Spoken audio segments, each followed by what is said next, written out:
I am the Tofu Golem. Please enjoy the video. You start by gathering the exact hardware: an iPhone with up-to-date iOS and a CarPlay adapter that presents itself as a CarPlay head unit. Plug the adapter into the Model Y front USB port or use a USB-C adapter if required.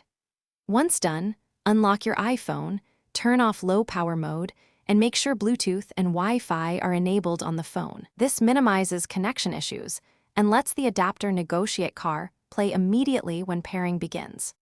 Pairing is the critical middle step. First, put the adapter in pairing mode and accept the Bluetooth pairing on your iPhone. After Bluetooth links, join the adapter's Wi-Fi network if it uses Wi-Fi for video.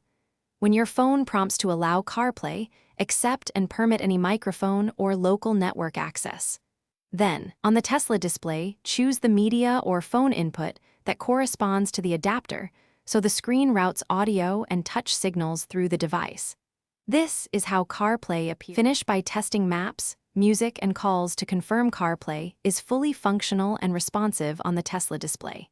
If something fails, reboot the adapter first, then restart your iPhone and repeat pairing. Many issues clear with a power cycle. Make sure the adapter firmware is current and use the original Lightning cable for wired setups.